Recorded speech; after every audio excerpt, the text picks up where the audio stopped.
ताजमहल को लेकर एक सबसे बड़ा मिसकंसेप्शन यह भी है कि इसके नीचे 22 कमरे बने हुए हैं, तो चलिए आज उनको भी देख लेते हैं। ताजमहल को व्हाइट मार्बल से बनाया गया है, पर ऐसा नहीं है। शाहजहां और मुमताज महल की कब्र बनी हुई है, यह असल में फेक टॉम्ब है, इसके अंदर कुछ भी नहीं है। ने सबसे पहले चैलेंज लिया कि जमीन को तब तक खुदाई की जाए जब तक मजबूत मिट्टी या स्ट्रॉन्ग रॉक ना आ जाए।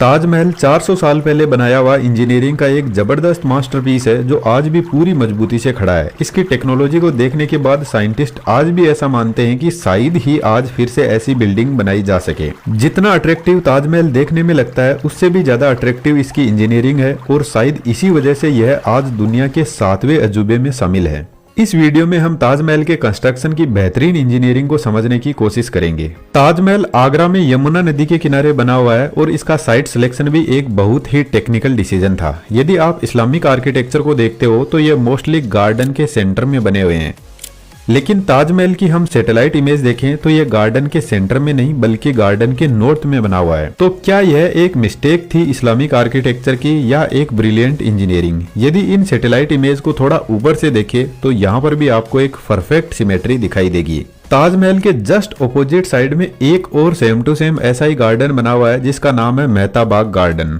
जो सेम साइज और सेम स्क्वायर में है। और आज की मॉडर्न इंजीनियरिंग से हमें पता चला कि उस टाइम के इंजीनियर्स ने नदी और इस गार्डन को भी इसी ताजमहल का ही पार्ट बनाया है। और इस हिसाब से देखा जाए तो ताजमहल गार्डन के एकदम सेंटर में बना हुआ है।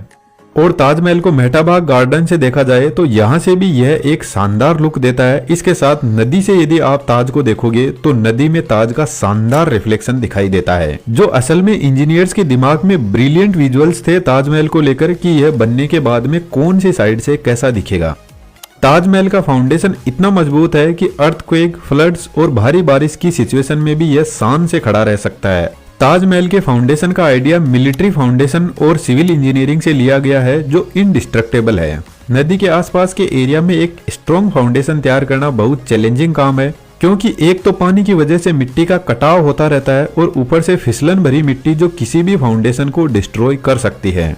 तो इंजीनियर्स ने सोचा क्यों ना एक ऐसा फाउंडेशन बनाया जाए जो पानी की वजह से कमजोर ना हो बल्कि मजबूत होता जाए। तो इंजीनियर ने सबसे पहले चैलेंज लिया कि जमीन को तब तक खुदाई की जाए जब तक मजबूत मिट्टी या स्ट्रॉन्ग रॉक ना आ जाए। जिस तरीके से आज के टाइम में हम बिल्डिंग बनाने से पहले स्ट्रॉन्ग बीम बनाते हैं, ठीक उसी तरीके से ताजमहल के फाउंडेशन में स्ट्रॉन्ग बीम्स के लिए कुएं खुदाए गए और कुओं को तब तक खोदा गया जब तक कि स्ट्रॉन्ग रॉक की मोटी लेयर ना मिल जाए। और लगभग 15 से 20 मीटर की खुदाई के बाद सेवरल मीटर मोटाई वाली रॉक की लेयर मिली।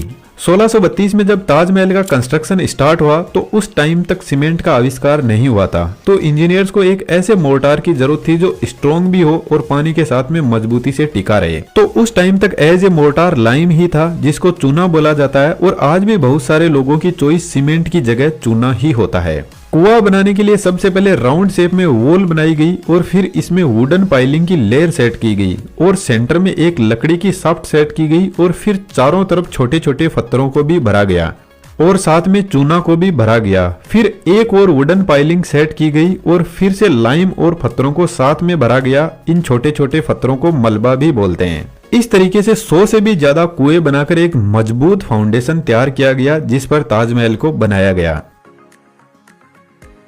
अरे यह क्या हुआ? यदि इस टाइप का फाउंडेशन हमने बनाया होता तो कुछ ही टाइम बाद में ताजमहल गिर जाएगा।